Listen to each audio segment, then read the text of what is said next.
decent. Are you big on the podcast then? I listen to a lot of podcasts. Yeah. I listen to a lot of them. Who's your top three? Top three, I would say Guy Raz, How I Built This. I haven't heard that. What? It's a guy called Guy Raz, the American guy. And the How I Built This podcast is basically him talking to founders of companies about how they built their businesses, most of which have gone astronomically large because it's America. But yeah, he's really good. What else? What else have I listened to? I've listened to a bit of Stephen Bartlett's podcast recently. What do you think? I think the calibre of his guests is good. I sometimes am not particularly a fan of his line of questioning. But no, there's been a few good interviews on there. It's funny because everyone I ask about the Stephen Bartlett podcast, like most entrepreneurs that I've asked, or like just friends in general, they always say like, oh, I really like the calibre of the guest, decent guest, but like there's something about him. Well, yeah, there is. I mean, obviously he's a very intelligent kid, done very, very well, undeniably. Sometimes think that, I don't know, I just don't think he's as authentic as he tries to pretend he is. Interesting. I feel like it's a little bit of a facade. Not to say that he's not a nice bloke, because I'm sure he's a lovely bloke, but I don't know, I think it just feels a little bit manufactured sometimes, I think, with him. I'm with you. That's what he does for a living, right? He manufactures, content. He's done that since, that's how he made his money. He's doing a 100 mil raise at the moment, isn't he, for a venture fund? Yeah, exactly. But like, that's obviously... like a Web3 thing that he's launched as well. I mean, he's obviously a hyper-intelligent kid. The other one I listen to is called Secret Leaders, which is a guy called Dan Murray. Is it Dan Murray Brown? Dan Murray Serta, his name is. That's Dan Murray it. Serta, yeah. Where's the Brown come from, I don't bro? know where that's come from. Well, you're right, he's got a double-barrel surname. So, yeah, he's a good guy. Actually, he's got a company called Heights, which is like a nutrition business for the brain. And I invested... Nootropics. Yeah, well, it's basically like a supplement company called Heights, but it's the whole thing surrounding it. I've seen it. Like mental health awareness and that sort of stuff. Yeah, they've got good branding. I've seen their Instagram. They've got like silicone bottles. Exactly right. Yeah. Exactly right. So it's cool looking brand, and I invested in a small way into one of the crowdfunding seed rounds for that. So I followed him. But the Secret Leaders podcast is awesome. He's got loads of great guests. He does ask good questions. He's quite funny, so I recommend that one. Yeah. That's the top three, I'd say, at the moment. Might have a listen That's to fair. that. What's your top three? Joe Rogan has always been number one, but I tell you what, I've started to slightly go off him recently because they're so long. So like they're like 4 hours long. Yeah. I used to, when I had a bit more time, I used to listen to it. And he's like, oh, that's all right. Yeah. So I now listen to like the short clips. He does short clips on YouTube. Yeah. But he's always number one just because he's funny and like the variety of guests he gets amazing. And there's zero structure. Yeah. He goes in with zero structure and he just talks about whatever. Exactly. Yeah, it's really... I think most of mine are just business related because I've just kind of, I'm into that. It's my vibe. Sure. Reid Hoffman, who actually was one of the founders of LinkedIn, he's got a really good podcast. Has he? Which are all like 30 minutes long, 25 minutes long, so you can kind of Yeah. You're right, Joe Rogan's 4 hour long marathon, so you got to have half a day off work. So true. Yeah. I'm going to put Dara Vassia up there at the moment, Stephen Bartlett's calibre of guests, like you mentioned. Some of his question is a bit iffy, but yeah, I just think just due to the calibre of his guests, it makes it really interesting to listen to. Yeah. And then I tell you what I've been listening to recently, which is really random. I've been listening to the chap off of Made in Chelsea's podcast. He does like Jamie Lang. Yeah, it's actually quite funny. My missus listens to that. Mate, it's quite funny. Only recently have I been listening to that. It's actually quite funny. Yeah, I know Jamie quite well. We've done quite a lot of stuff with him over the years, and he is a funny bloke. Yeah, he is. I'm not listening to that podcast, I must admit, but knowing him, he laugh. Yeah, because I mean, me listening to podcasts recently has sort of evolved into a little bit of entertainment with it as well. Yeah. Because obviously at work all day, and then if you listen to like work-related business podcasts, it sometimes gets a bit boring. Yeah, you're right. So I've been venturing down the other avenues of it. I mean, I don't know if I put them in top three, but that's just one that I've been listening to recently. How about yourself, mate? What would you go for top three? Number one's Nelk. Yeah, 100%. I'm throwing Nelk in there. Have you heard of Nelk? No. What's that? They're like these they're from Toronto actually, Canadians, but basically they're just like kind of like a bit laddish. Like they just get up to all sorts and they just like have a proper laugh. But their caliber of guest is like number one. Really? Yeah, I think they've got the best lineup I've ever seen, and they've only been going a year and a half. Mate, they had Donald Trump. Yeah, they had Donald Trump. Wow. And it got taken down after 24 hours and got 6 million views. They've had Elon Musk, that sort of caliber of guest. Like the top. Yeah, but they're also like, they're donuts as well. Yeah. So like it's decent because like... How have they made it? I mean, So they're content creators. They're a YouTube series before that, a YouTube channel before that. They're online already. Yeah, exactly. And then they just moved into podcasting. They copied Impulsive, which is Logan Paul's podcast. Yeah. And then basically from that, now those two are sort of like chasing, I would say, number one spot for entertainment. Amazing. So yeah, I'd go Nelk, I'd go Impulsive, and then I'd probably go Acquired, which is basically like these two guys that run a venture firm in America. Yeah. And basically they just break down like tech businesses on at scale. but like their level of detail and also just like the way they see things is like, it's decent because I never really saw it from the investor's perspective. So I like that podcast. And because it's long form, it's like 3.5 hours. Yeah. They deconstruct the business at like every stage and also the founders. It's called Acquired, you say? Acquired. You should check it out. You'll definitely like it. 100%. Mate, yeah. So, and then, you know, that's 3, but I'll throw Life in the Poddy in there as well. Love that. It'd be rude not to, wouldn't it? Do you know what? I think I might sneak Impulsive of mine as well. Yeah. They're really, really good. Have you ever listened to that? You know what? I like Logan Paul and Jake Paul, brothers, isn't it? My kids, 11 and 13, they love them. Absolutely love them. And obviously off the back of that, I've seen quite a lot of their content. And yeah, they're a highly impressive couple, aren't they? Really, They're smashing it. They've done them incredibly well, and actually they get entertainment and showbiz, don't they? So even the boxing stuff they've done and the kind of exhibition fights and all these sorts of things, they're relentless, aren't they? 100%. Relentless. So before this, obviously, I did have a pre on your Instagram. Yeah. Oh yeah. And I could see that you were sort of like with some of the local boxers. Yeah. So you big into boxing? As a kid, my dad was always a big boxing fan, and my grandfather as well. I grew up in London, and we used to go to quite a lot of the kind of big fights in London. So my dad was good friends with Chris Eubank. Senior? Yeah, senior. We met him on holiday when I was young. I mean, he was actually pretty much in his prime then. So off the back of that, he used to come around to our house to play snooker with my dad. Oh, that's unreal. Yeah, and obviously we used to go to his fights. So we went to Steve Collins, Nigel Benn, Gary Stretch, all those big fights in those days. And I was probably like 10, 11, 12 years old. And so I'll go along, suited and booted with my dad and go ringside. So we used to do a bit of that. My granddad was... You got ringside tickets as well? Oh, yeah. He used to give them to my dad. Because he's your mate, yeah. So we used to go to quite a lot of his fights. Can you remember that in fights? I do. I remember being quite scared, actually, because I was... In those days, it was a real kind of different atmosphere, I think, of boxing. York Hall vibes. Yeah, basically. It was quite rough and ready, and, there was fights breaking out in the crowd, and it was as a young kid, I was like 11, 12-year-old kid, just sort of like bright-eyed going, my God, this is mad. I used to go to football a lot at the Spurs, but boxing was a whole different atmosphere, and seeing two men beat the shit out of each other is quite something up close. Yeah. So yeah, boxing-wise, that I've always been into it as a fan. And then down here, my wife's sister is married to Steve Bendel, who's former English middleweight champion from Coventry, and Steve's got a boxing gym down here. So I've got involved with Steve a little bit, helping out, and he introduced me to Chris Billam-Smith, obviously, who's now doing really well as a born and bred fighter. So for the last 7 or 8 years, since Chris was an amateur, we've been, doing a bit of kind of sponsorship and stuff and helping him out, only in a little way. But Chris is a lovely, lovely fella. So yeah, we've been mixing a bit with him, and obviously through Chris, we've met Lee Cutler and a few of the other guys. They all like chicken. We got a chicken restaurant. It's just match made in heaven. Yeah. So yeah, that's how we got into the guys locally. That's interesting. So did you grow up in London then? Yeah. So I was born in Westminster, but grew up in southwest London. My mum's family are all East Londoners, but Bethnal Green and out towards Essex. My dad's family are all Tottenham. My dad grew up in Tottenham. But when I was born, they'd made a few quid, I suppose, or started to, and they'd kind of moved down to southwest London. So I was born and brought up in sort of, Roehampton, Richmond, Putney, that kind of area of London. Went to school in Roehampton. What were you like in school? What was I like in school? I think in subjects that I was interested in, I was good. But I was quite distracted otherwise. I think, I wouldn't say I was rebellious in school. That'd be wrong to say that. But I think I could have been a lot better had I been more interested in all the subjects. I was always had one eye on kind of, at that time I was wanting to be a golfer. So I always kind of thought, well, I don't need this. Cal actually told me beforehand that you're a decent golfer. Yeah. Well, I'm not anymore, but I as a teenager, I was kind of county junior champion, that sort of stuff. And then played for Great Britain at under 18 level. Oh, that's decent. And England, yeah. So got down to a +3 handicap, I think I was, when I was about 17. So I was decent at that level. But that's why at school I was kind of always looking outside. If the sun was out, thinking I should be practicing. What am I doing here learning maths?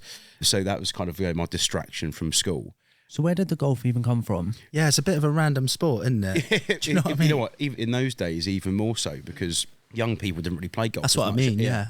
It's like football, rugby is like the mains you go for, maybe boxing as well. Yeah. I mean, no schools ever said had golf as a sport, right? It was kind of an out of school thing. Don't even do it in PE or anything like that. Nothing. And I'm talking 25 years ago now. People at 15 years old just didn't play golf. It was like your granddad played. That was it. It wasn't cool sport really. So my granddad played. That's how I got into it. He was a member of a golf club in London and took me up there when I was about 9. And I immediately hit a few shots and sort of had a bit of a knack for it. And then he bought me a set of clubs and got me some lessons, and that was it. I was hooked.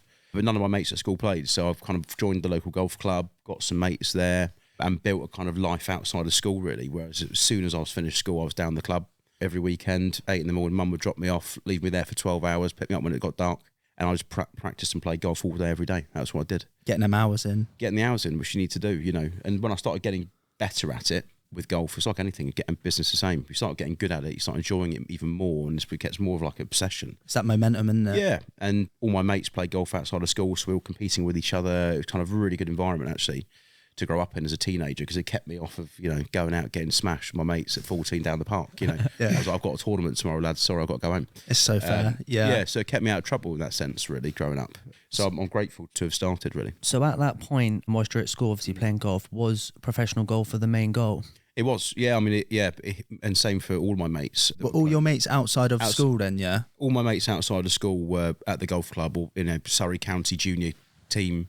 We used to knock around together a lot, meet up at the weekends and compete against each other, and then travel around the country and Europe playing tournaments and stuff like that. So all of us wanted to be professional golfers. That's what, you know, same as like if you get to a decent level of football or any sport, you know, everyone wants to be a professional. That's the dream. That's what we wanted when we were younger. Yeah. Do you know what I mean? With the boys, just like 5-0s every day.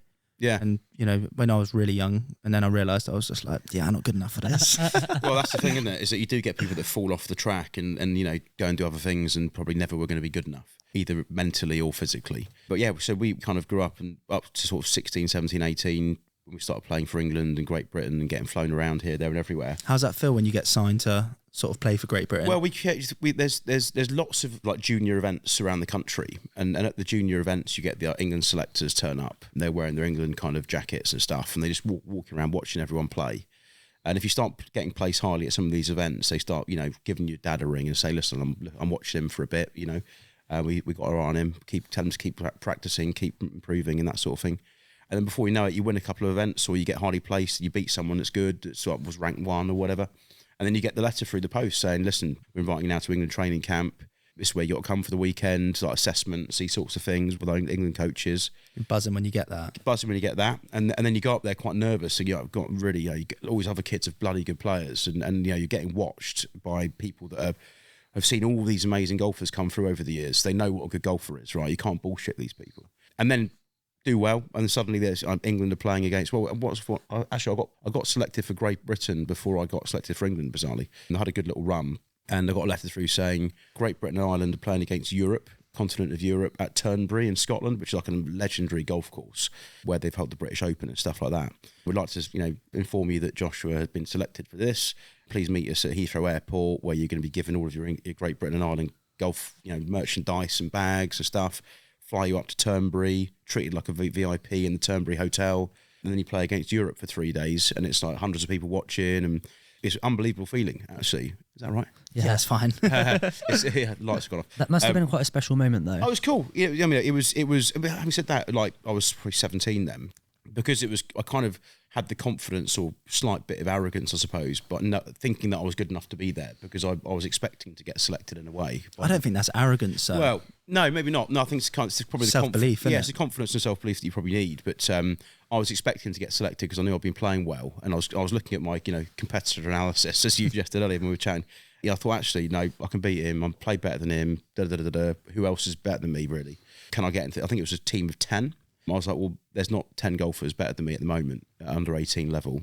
I should get selected, and I did. So I was kind of like, when I got in there and got up there, obviously it's an incredibly proud moment to play and put on the the England top or the Great Britain top, and the manager of our team beforehand in our kind of motivational meeting said, look, the reason why you're here is because you are in the top 10 best players in Great Britain at your age. Believe it, have the confidence. You walked out there feeling 10 foot tall, you know what I mean? So it was really, really cool, and it gave you the kind of a taster for what it must be like if you eventually turn professional and start getting paid big money to do this, and then achieving it on a global level on TV. Obviously, jump from being an elite junior to being an elite professional is massive, and that's why out of every 100 players that go through and get selected for Great Britain at under 18 level, 1 or 2 might get on tour and end up making it on tour. The rest just fall away because of a variety of reasons. Not good enough physically, maybe, when they step it up to men's level and professional level. Not good enough mentally. Can't handle the pressure when they're playing for money. Stick 5,000 people and TV cameras booming the pictures around the world. Suddenly they're not quite as relaxed and can't play under that kind of pressure. So that's a whole nother level of golf and any sport, actually. So what happened to you at that point? Well, I was 18, 19. We were moving down to Bournemouth with my family at that time. I changed golf coach. I started playing badly. I had like a year of bad performance, basically. It's weird when you get into a spell like that with stuff, and like where you just get almost like a bad run. Bad run, lost a bit of confidence in my coach, myself, my game. You know, the results weren't where they should have been at that point. I was sort, you know, it wasn't like a steep upward curve of improvement. I kind of plateaued. If anything, I got worse that year than I was previously. A few of my mates had gone on to be, you know, already making big strides. So I was thinking, shit, I'm falling behind here. And just had a bit of a lack of confidence for a bit in whether, not just whether I could make it, whether I wanted to be a golfer anymore. And I was like questioning that. And looking back, probably prematurely decided I'm going to have some time out, as opposed to really powering through that bad phase and working double hard and getting through it and out the other side. I got to a stage where I thought, well, I started questioning whether I wanted to do it anymore. I think when that was not a good moment. And I think I probably made, looking back, the wrong decision by stopping playing. I should have powered through, because some of my mates have gone through bad spells at that age and have ended up making millions, and you know, and they're on tour now. I think I may have 18 years old. That's a pretty young age to retire. Do you know what I mean? Especially in golf, where you can play till you're like 60. So yeah, probably premature retirement. But I had an opportunity, having moved to Bournemouth with my family at that time, where my dad had opened up restaurants and bars, and said to me, look, you know, if you want to have some time out of the game, put your clubs away, come and work and do some work with me. And I thought, well, I've not gone out and had a few drinks and my mates and done all that kind of like, you know, normal stuff you do when you're 18, 17, 19, whatever. I was now approaching 20 when my dad was like, you know, come and work for me. And what was it your dad was doing then? So my dad had restaurants in London, sold them, we moved to Bournemouth as a family. Sorry to interrupt, but what was the restaurants in London? What was the cuisine? So he had three. He had an Italian and two French restaurants, and he worked them himself. I mean, he came. His background wasn't restaurants. He was in the fashion business previously, so they sold that company. My family. So originally, I suppose my grandfather and on my mother's side being EastEnders, my father's family being from Tottenham, they all came from nothing. When they all got together with my uncle and opened up a fashion business called Mark One, which was effectively like the Primark of its day. It was the first big discount fashion retailer in the UK, and they had one big shop in Birmingham, and then 10 years later they had 120 stores around the UK. Eventually sold the business to Philip, who was a family friend. He was always in the fashion business in London that knew my grandparents. So my dad had come from that, and then with his money from the sale of Mark One, his portion of it, he opened up 3 restaurants in London. Never worked in restaurants before, had no idea about, obviously loves going to nice restaurants, but never had owned one or managed one. Suddenly was working 12, 14 hours a day running restaurants. So I did a bit of work for him in London in the restaurants as a kid at the weekends and stuff. So I got to know a little bit of what needs to be done to run a restaurant. But he wanted to get out of London, so sold the restaurants, moved to Bournemouth and opened up Café Shaw in Sandbanks, which was the first kind of high-end fine dining restaurant in Sandbanks in 1999. I was 17, 18, coming out of golf. He then actually sold Café Shaw to my auntie, who had it for 14, 15 years before selling it to Rick Stein, which it is now. But when my dad sold Café Shaw to my auntie, he moved into Bournemouth and opened up a restaurant called Jimmy's, which is like a real quite trendy, fashionable restaurant bar. And that's where I went to do some work when I put the golf clubs away. And from there, I've kind of loved it immediately. I had not been out and had fun partying and stuff through my teenage years because I was so dedicated to golf. And suddenly I was thrust into this business as like son of the owner in this new town that I'd moved to, and it was the busiest, coolest place in town, and I just enjoyed the buzz of it all, so I got to, you know, enjoy it pretty quickly. How did you find being the son of the owner at such a young age? Yeah, probably more negatives than positives actually, because people think you're a bit of a twat because they think, you know, you've been given this job because your dad owns a place. So you've got the external kind of opinions, you know, you being this son of the owner and having got it easy. But then internally, the reality is that my dad didn't, you know, he made me work hard. And graft you even harder. Yeah, it didn't pay me much money. Yeah. I mean, I was working alongside bar staff and stuff that were earning, you know, in those days, probably $1,000 a month, say. And my dad was paying me $600 a month because I was living at home. And he was like, listen, that's what I'm paying you. You know, you're learning the trade, da-da-da-da. And I was, obviously, because it was my family business, you're so obsessed in making sure it's going to work that you end up doing a load of hours. And when you go home, you're not like, you know, turning off your brain about business. It's like talking about it. I was living at home, and so our dinner conversations were, how's the restaurant doing? What's happening next week? What's happening next month? It wasn't anything other than business. So it was quite intense, actually. Were you thrown into managing? No, not initially. No, I think I learned pretty quickly that managing and operating the business wasn't really what I wanted to do. I learned it, and for a time I was kind of had responsibilities in the restaurant, and we opened up a nightclub next. When I was 21, we opened up Jimmy's Club next door, which is kind of like my project. It was my idea. I pitched my dad the idea. He funded it. And I basically launched it and ran it as my own club. I had the responsibilities and the skill set to do it, but I just didn't enjoy managing operations, admin, finance, invoicing, payroll, all that kind of stuff. I was like, this is so boring. And I'm actually not that good at it. What I enjoyed was building the concepts, putting together the brand plan, marketing plan. Not that I'd ever had any training because I left school at 16, but read loads of books in those days because there was no YouTube, and you know, just swatted up on marketing and branding, and then I really enjoyed that, and essentially creating something and making people like it was what I wanted to do. Admin, finance, and all that kind of stuff.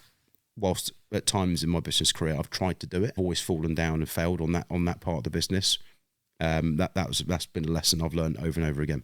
100%. You got to play to your skills and your strengths. Yeah. What was the relationship like with your dad at sort of that point? Because obviously you mentioned you've pitched an idea to him, which some would say is an unusual thing to do with your dad. Sure. Father and son relationship, and obviously you worked for him and obviously eventually worked with him. But what was the relationship actually like inside and outside of work? Mike had always supported me through golf. So he'd driven me around the country when I was 14, 15 to tournaments and stuff like that, you know. So he's always been a very, very supportive dad. In some ways, probably too much, actually. You know, he's very giving and does everything for his family. So when it wasn't so much pitching him the idea because he's like a dragon. It was more a case of, look, you know, this site came on board next door. I've got this really great idea. What do you think? And he was like, do you want to do it? And I was like, well, I'd love to do it. He was like, let's do it then. Do you know what I mean? It wasn't like a drawn out process. But our relationship's always been good in that sense that he's been very supportive. And he also had me when he was 20 years old. So, you know, he's quite a young dad, I suppose. So in that sense, we've been kind of like friends, you know, and when I was, 19, he was 39. Do you know what I mean? It was not a big difference really, is it? So yeah, we had a good relationship, and I think it wasn't so much he definitely, because I was living at home, or until I moved out when I was like 21, 22, he definitely had me on a bit of a leash, like, respect, you work hard, kick me out of bed in the morning if I was lying in, saying get to work, that sort of stuff, like discipline, sort of, commitment. He taught me that. But in regards to our father-son relationship, there's been loads of intense moments, of course there is, because obviously you're in business when things aren't going well and you're sat around your family Sunday lunch table and having a row about money. That's never a nice vibe, right? So, but that's a sacrifice you make when you're in a family business. And I'm not in a family business now, and I definitely have a better relationship with my family because of that. Yeah, for sure. I can imagine it gets quite tense in like a lot of moments. Too intense. I mean, when things are going well, it's all great, but when things are tough, there's no escape from it. Yeah, I bet you're rowing at the dinner table. Well, that's what you are. You are standard. You are. And that's no. You like to see your mum and dad or your sisters and brothers and have an escape from work and talk about normal stuff. But when it's kind of into the out of the chip pan into the fryer, when more people turn up for lunch and you think shit, and I've got to talk to them about the same bloody thing. It's not a nice environment really at times. No, for sure. I can imagine it's difficult. At like 21, obviously you open a nightclub. You've been on a bit of a leash in that. Yeah. Do you end up having a bit of a party? No, I definitely had a period of time where I was enjoying myself, but young guy, single at the time, and I thought, why not? It was good fun, and had a nice car, all stupid material things that I now know mean absolutely nothing. But as a young kid, it was great fun, and all the team that I had probably a team of 20 people working with me, all my kind of age. So they're all young, single. A lot of them were at Bournemouth Uni or leaving uni, and that kind, just young, independent, fun crowd. Yeah. So, at that point as well, when you're 20, you've got a team. You're 20 years old yourself, and you've got a team of 20 people. Yeah. Like, how do you manage that? Because that's really, really young to have such a... Yeah, it was. I suppose I didn't know how. I had no training in leadership. I had no training in management, but because I was so obsessed with this club working, because it was kind of my idea and my dad had backed it, I just worked really hard on it. First one to show up, last one to leave kind of vibe. And I think because of that, people around me could see that kind of passion and commitment that I was showing to the project. They kind of dragged people with me a little bit. They didn't want to be kind of seen to be the one that didn't care as much as me. So everyone was just really passionate and really enjoying their jobs. And because I was kind of the owner / general manager, and I was young, free and single, we had a good time together. So when the club closed, we'd go to the casino and mess around down there for an hour, and it had no responsibilities. And for that reason, I think everyone was kind of on the same page, and that's why it worked for the time it did. And we only had that club for 2.5 years, and then we sold it. But we sold the club and restaurant for £1 million, which in those days was a lot of money for a leasehold premises. So I came out of that project, my first ever business project, really thinking that business was quite easy. I mean, it's not, obviously, but at that time I thought it was. So what happens to the ego at that age, selling those businesses for £1 million? You obviously mentioned you've got a nice car. Yeah. How do you sort of how does your ego progress? Really out of control looking back. It's bound to go that way, though, isn't it? I don't blame myself too much for it. Do you know what I mean? How could it not go that way at 21 club? Like, even, I mean, my dad, I didn't turn into a raging arsehole, don't get me wrong, but I just thought I was a bit cool for school and thought business was quite easy, and thought I'd roll into my next project. And, thought you were the boy. Of course. Yeah. And of course in the nightclub business, young people that go to nightclubs want to know they're not the owner, right? Because they might get in quicker, get a better table, blah, blah, blah. So everyone wants to be your mate. And that also plays to your ego, of course it does, because everyone wants to be your friend. Whether it's a pretty girl, a professional athlete, a musician, everyone wants your number and everyone wants to be your pal. So that doesn't do your ego any good, really. Well, quite conversely, it does your ego too much good, because you start thinking you're a bit of a cool lad. It's fake as well, isn't it? It's totally fake, yeah, 100%. I knew it was fake. It still feels good, though. Well, yeah. I mean, we're very, very kind of private, family-orientated people. So I knew it was fake. I never had loads of mates. My dad always drummed into me, blood is thicker than water. You only need your family, don't need friends. That's how my dad was brought up. So I always had that in me. So I knew it was fake, but it was still fun. Yeah, so I still enjoyed it. Of course. Why wouldn't you? Yeah. Actually, I was like a boring golfer. And suddenly I've been, the next month, I'm like nightclub owner. I mean, you can get two more polar opposite careers sat side by side. So I went from being, in bed at 8, having a Diet Coke was a treat, to suddenly, drinking vodka and tonics and a load of birds around, thinking I have my Merc outside, thinking I might wake up in a minute. So it's just like the dream. This is the fucking too dream. Easy. But I enjoyed it while it lasted anyway.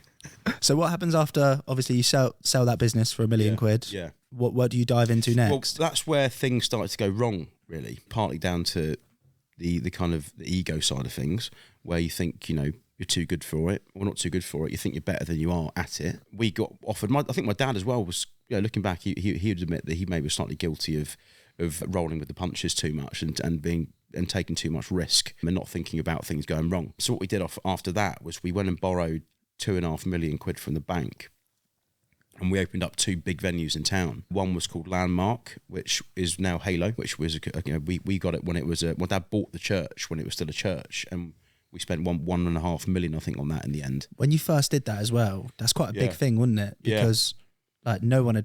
Well, I didn't know of anyone that had bought a church to turn into a nightclub. No, we had a lot of backlash actually from religious people coming in saying this is like disgusting what you're doing. Any protesters? We had a few coming in, a few kind of very religious kind of people that really weren't happy that we were turning water into wine, or vodka, quite literally. But it was decommissioned church and it wasn't being used. So we built mezzanine floors in there. You see like the whole upper level of Halo now was built by us back in the day, which was floating mezzanine, couldn't touch the size, it's listed building. It was a massively complex job to build. And we turned that into Landmark, which was basically a dinner and show venue. It was called Landmark Restaurant Theatre. There was 4 or 5 shows a week where you come and have dinner and watch a show. Simple concept, but unique concept in town. Next door to that, we took what was the old K-Bar nightclub, which is a huge building, 1,000 capacity club, and we turned that into 2020, which was a kind of futuristic nightclub concept, 4 rooms. And both of them, my job then was marketing director, essentially, for the venue. So my dad had understood from my success at Jimmy's Club that I had a knack for, definitely had a skill for conceptualizing a product and packaging it and selling it to people in the right way. With Landmark, it was 35 to 60-year-olds who want to come and see a dinner and an ABBA show, something cheesy like that. 2020 was a futuristic nightclub like, Bournemouth's answer to, Fabric in London, where it was like underground DJs or big commercial DJs every week, and it was for like under 30s. So it was 2 completely different crowds and products, but my job was marketing. And that's where I really found my kind of skill set and niche and passion in business through those two venues. So how do those projects then roll out? Terrible. Really? Terrible. Yeah. Love the honesty. Yeah, no. Well, what else could you do? Say? Well, I mean, I'm doing myself a disservice by saying that the projects themselves weren't delivered well, because actually they're both very, very busy venues. But what happened was, which is partly out of our control, was that there was the global credit crisis, the credit crunch in 2008. Right, it's 2008. So my dad had borrowed all this money, personally guaranteed the loan against our family home. We had everything we owned was through the business, cars, everything was through the business. We had, I think it worked out because nightclubs were seen as high risk. The banks came to us and said, look, you're in the high risk sector. We're putting your interest rate right up, or you have to pay down the loan. I think it was £250,000 by the end of the following week. All these sorts of things. And my dad was in his office with his business partner. I'm the marketing guy with my team in the next office. No different to this office here, the way it's laid out. And I could see my dad looking pretty stressed through the window, talking to his partner. I said, what's going on? I said, we're bloody busy. I think the week before we'd had like David Guetta or something at 2020, like booking big acts and packed out. It was huge at the time as well, wasn't it? Yeah, we booked it. The lineups were insane, and Landmark. We had the Comedy Store every Wednesday, sold out every week for 3.5 years. It was packed. It was a very popular place. I was like, well, what's wrong? And they were like, well, this is the reality of the financial structure right now. Our interest on the bank loans, I've worked out, I think it was 10 grand a month. It's going up to 24 or 25, or we've got to pay down the loan by X amount. And I said, so let's look at this. So we're about as busy as we can be in the nightclubs and Landmark in 2020. We need to be 30% busier just to cover the financial commitments we have with the banks. And I said, well, that's impossible. I can't make it any busier. We're in Bournemouth for a start. We're not London, where you can be busy 7 nights a week. We've got 3 to 4 nights in each club that are doing really, really well. This can't be any busier. And they were like, well, I know. Hence the reason why we're banging fucking trouble. So I was like, okay. So I went back into my team room, and they were like, they're right. I was like, yeah, it's good. Yeah. I was just in my head thinking, how long is this going to last? And when's this going to kick in? And then it was only a few days later, my dad said, look, we're going to have to basically chuck the keys in. And I was like, really? He was like, yeah. He said, banks called the money in. We're a bit late on the last repayment that had increased with the interest rate increase that had gone up that month. He said, and now they've called the loan in. We can't trade anymore. I think we had Pete Tong or something booked on the Friday. And I was thinking, shit, how am I going to deliver the news to my team that not only is Pete Tong cancelled on Friday, but the club's not going to be open again. And they don't have a job, obviously. Don't have a job. It all came around so bloody quick. So, yeah, we basically closed both the clubs the following week. And with that, cars went in. Obviously, I'm not saying it's first world problem to have a nice car, but I only had one car, and I had a wife and a kid. Oh, you had a baby at this time as well? My first kid had just come round. Right. How old was your first? So he's nearly 14 now. How old was he at the time? He just born. Oh, right, literally, okay. Brand new born. Worst time. Worst time. And yeah, so the car's back, and then obviously even more heart wrenching than a few cars, which you can get over, was my dad's family home in Lilliput down in the Sandbanks. He lost the house because they took it as collateral. Yeah. It was personally guaranteed as a cross guarantee against the loan. So how did that work then? So they sold the venues or gave the keys to the venues to the banks took them over. Oh right, the banks took them over. The administrators, okay, who then work on behalf of the creditors, with which the bank was the biggest creditor. And then they also took the family home to cover the interest payments. Yeah, as part of paying the loan down. So I've got 3 sisters. They're all living at home. In fact, one of them had moved out, but 2 of them living at home. I'd obviously moved out, but my mum loved her home. And fucking hell, it's a lot, isn't it? And my dad, yeah.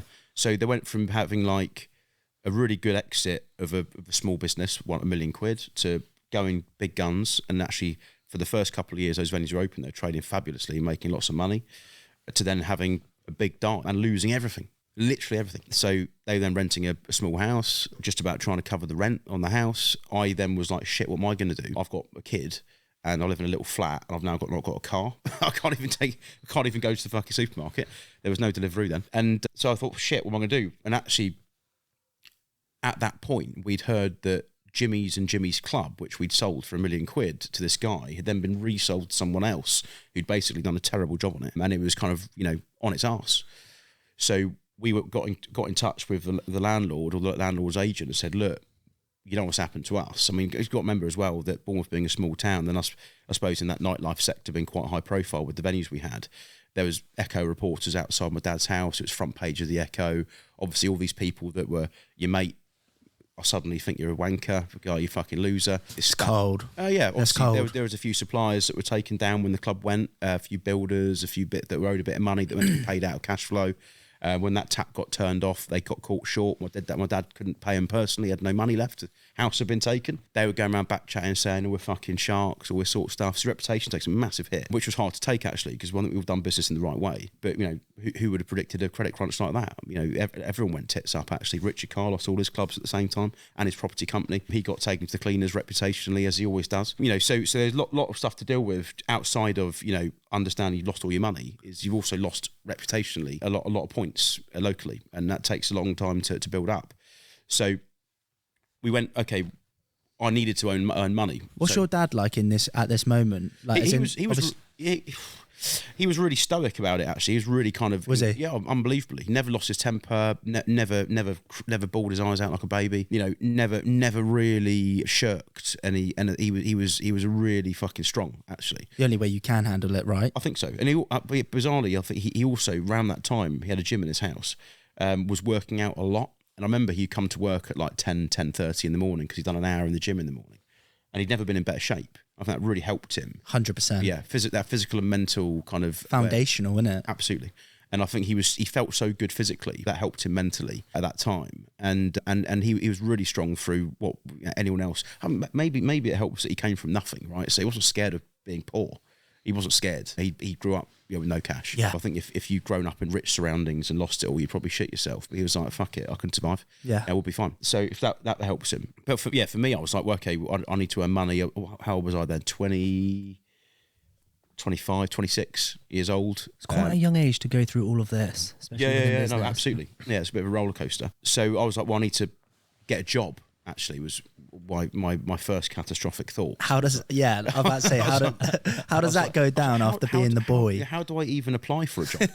Like, who the fuck would employ me? What can I even tell them? I've got one thing on my CV: sold a club and then went bankrupt. Right? I'm not exactly fucking like. It's not the best CV you've ever read in your life. So the thing is, it's a decent CV. If you actually look at it now, maybe. I think for a young guy to have kind of had one success, then one massive failure, it's like, well, you're not going to just judge him on the failure. 100%. Although a lot of people were enjoying, sticking the knife in, I'm sure, because of the nightclub business being innately kind of flash, and you're kind of having the kind of arrogance about you as part of your marketing strategy. Love seeing people like that fail. People just love it. Like, did you have that arrogant persona almost for the marketing purposes? 100%. In latter years, when we had Preva, which I'll tell you about in a second, which was the club we opened up after they went bankrupt. Part of having a VIP nightclub, or so-called VIP nightclub, is that you're trying to be divisive, right? You're basically the Piers Morgan of business. Floyd Mayweather style. Yeah. It's like, if you don't look right, if you're not dressed right, if you don't have enough money, or willing to spend enough money, even if you don't have it, stick it on your credit card. If you don't tick loads of boxes, you're not coming in. I mean, it's a disgusting way to run a business, really. Disgusting business, actually, in many ways. But that's the only way you can make a VIP nightclub work. Mate, that's what all nightclubs are like, right? That's right. Like not in a sense of like the higher end, but like everyone has a customer segment and they want to work towards that. That's true. But I think the VIP nightclub segment divides their customers up into good-looking, wearing the right clothes and spending cash. That's quite a horrible segment to work in. Yeah, fair. I mean, if you're 40 like me and you go to Halo on a Monday and they say, sorry mate, this is a student night, you don't get hugely offended by that. You go, oh fucking, I'm too old. Fair enough. Past it. My kids should be coming in now. So I'm not going to be offended by being turned away. If I go to a nightclub in the West End and they look at my shoes, or they look at what I'm wearing, or they say, listen, man, I don't think you can afford it. It's £1,000 table minimum spend. Or, sorry, lads, we can't let you in. You don't look right for the. Oh, you're like, hold a minute. I'm going to take that fucking personally. Firstly, I have got the fucking money. And secondly, who the fuck are you to tell me that my shoes aren't right? And actually, we might not have any girls with us, but it's only two of us, and we're nice people. And you're questioning my fucking character, and that's basically how people took it. It's a personal offence.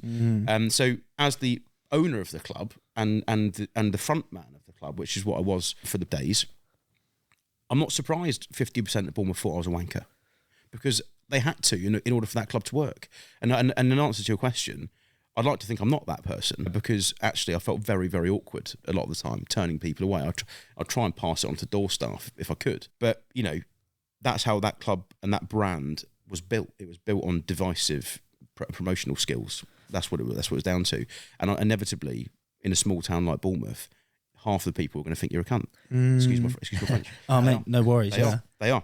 How do you handle though 50% of Bournemouth thinking you're a wanker? Not well, you 50%, become. I think you become hardened to it. Yeah. Because actually think I know I'm not that. If that's your perception of me, and you can't see through the reasons why I'm putting on this kind of like performance, then you ain't worth anything to me anyway. Thing is, they don't even know it's a performance, right? So no, that's the problem. It's like no one's to blame in that scenario. If anything, it's just like. But people always have a selfish view of every situation. 100%. So if they come to Preva and I'm still on the door and it's their big night out and they turn up and they're wearing fucking Reebok Classics or something, and I'm like, sorry mate, and they're like, what? And I'm like, you can't wear them. And it's like, well, might be a nice pair of trainers costing 300 quid in those days. It was like, it wasn't so much how cool your trainers are. It was like no trainers. It was like a blanket rule. That's what we might have been employing. Then you might get a footballer turn up that is wearing, £500 pair of Prada trainers. You let him in because he's going to spend £2,000, look good in the pictures.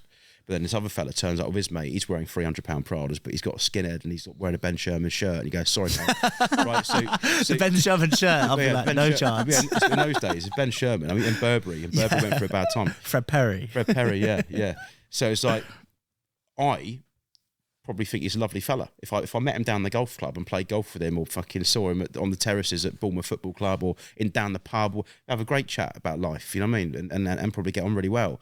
But you don't fit the profile of Preva nightclub tonight, so I'm now going to make you look really stupid in front of the queue and your mates, and you're going to think I'm a wanker forevermore because of this exact moment. That's all you're going to remember about me is this. And that made me feel quite uncomfortable in some ways. But you become, like I say, you become hardened to it because it was the business I was in. But I definitely didn't see it being a business I'd want to be in for a long time, because actually it goes against how I want to be as a person, acting and judging people in this way. Yeah, no, that makes complete sense. Yeah. But also, if you turn up to a club like that with Reebok Classics, you deserve to get shown away if that's the dress code and you're not matching it. That's right? true. But it became very hard with VIP clubs in those days because fashion changes, right? So it might be that, I don't know, Kanye West is pictured wearing a Ben Sherman shirt, and suddenly everyone turns up in Ben Sherman shirts, and suddenly they're part of you. You got to wear Ben Sherman shirt to come in. Do you know what I mean? So because everyone's wearing them and it's fashion. So fashion is such a volatile thing, and it's completely fluid. So when I went to clubs myself at 18, 19, it was wearing a suit. we went out when we were 18, and there's a photo of us. I'm in a two-piece suit. Exactly. A two-piece, and it's baggy, mate. It's awful. It's like your dad's suit. Yeah. But that in my day, in fact, we came down to Bournemouth, me and my mates, when I was about 17, and went to the Opera House on a Thursday night. And just down from London, and we all wore suits. No one was wearing suits down here at that time, right? Know, yeah. We went to student night at Opera House, and like 6 of my mates turned up wearing suits, right? And the doorman laughed at us. We looked like a junior door team. Yeah. Right? Like, what the fuck are you doing? But that's what you wore. And then through Preva, it was like, well, first it was no trainers and no jeans. Then it was you can wear jeans and trainers. Then it was, you can't wear hoodies. Then there's some guy who turns up in a £1,000 hoodie and he looks fucking cool. Well, you're going to let him in, can't you? So then you get some guy wearing a hoodie there. So next to that guy. That guy's like a fucking cool black footballer from London that's worth, it's on 50G a week. He wants to spend 10 grand in the club wearing a tracksuit that's a fucking cool one. This guy's wearing a tracksuit, but he ain't from London. He's not a footballer. And he looks like he fucking rolled out of bed. So you're both tracksuits, though, right? They're both tracksuits. So yeah. You turn him away, he thinks you're fucking, you ruined his night, and you think he's an arsehole, and he thinks you're one. And this guy just rolls in off the, jumps the queue and gets the best table in the club. It's a very difficult business. It is. It's tough. So obviously, just to pull back, you have to get a job before we dive into the previous stuff. You've got this ego, which is reasonable, by the way, just to say that, of course. I've admitted it myself. Everyone's got one. I'll be the exact same, mate. Yeah, I was the exact same. Yeah. So, I understand it. Yeah. So obviously, you need to get a job. You've got a new baby. Yeah. Your wife. You need to support people. You haven't even got a car at this point. No. Been there, by the way. Tough times. So what do you end up? Well, I didn't get a job because timing was on my side. As I mentioned, the Jimmy's and Jimmy's clubs, the club and restaurant there had kind of gone a bit tits with the guy that owned it. I knew the guy that was managing the building for the landlord. When I went to him, I said, look, is he behind on his rent? And he was like, yeah, he is. He's struggling badly in the club. We had the restaurant next door. I think he said he wants to get out of the club. He was like, maybe. I said, well, can you just like serve him notice, please? And I'll take it immediately. Because this was like 3 weeks after the clubs had closed. I said, I need a business. I said, what I'll do, I'll go back into that club, which I'd made successful as Jimmy's Club and sold it with the restaurant for £1 million years before. And I'll just come up with another concept in there, another nightclub concept, VIP style. And I'll need to roll straight into it because I've not got an income. So he served notice on the guy. The guy was like, well, I want to leave anyway. Thanks very much. See you later. Handed the keys back. And I went straight in there. This is, I say 3 weeks after the clubs had closed. And within another 3 weeks, we'd opened it. And I had to get the brand, conceptualise the brand, do the shop fit with no money, which all on a promise with the builders. Thankfully, they did it for me, and I paid them over the course of the next 3 months. And we got the club open. It was Priva. That was a brand that we created. Did you do it with your dad? That time, yeah. Yeah. So because he had nothing, right? So I created it, but and went on to launch it, but it was feeding the family, not just me, which was tough actually because it started very very badly. The first 7 or 8 weeks it was empty, and I think shit, like seriously lost my fucking mojo here. I was like 5 years ago, it was like easiest thing in the world. Now I can't convince someone to come here. And I just thought actually I'd read a book around that time which just talked about pleasing one customer at a time, and it struck a chord with me. I was like, well, if we can just make sure each customer that comes in has a nice evening, whether there's fucking 2 people in this nightclub or 200, just give them good hospitality, sit them down, give them good table service, treat them like VIPs, make them feel special. And that was the directive we gave the team. And 7 or 8 weeks later, it was rammed. And, we didn't panic, thankfully. What does Priva mean? Nothing. Nothing. Actually, Nothing. Yeah, I thought the connotation was private, right? Like a foreign word for private. But actually, my Spanish friend told me that it's Spanish for deprivation, which isn't a great connotation for a VIP club. But yeah, so yeah, Priva, which sounded like private, exclusive, come up with a nice logo, like a fashion brand, and yeah, landed on something that people eventually, after a few months, started resonating with and enjoying, and the experience. It's all about the experience, Jimmy's Club was the first club in Bournemouth that had table service for bottles with champagne sparklers, that sort of stuff in 2001. No one here had seen it. It was just London, West End, Vegas that I'd picked all that stuff up with. Priva again was like a re-roll out of that kind of concept, just like a slightly more modern version of the old Jimmy's style. It was all about service, and we had one DJ playing open format music policy.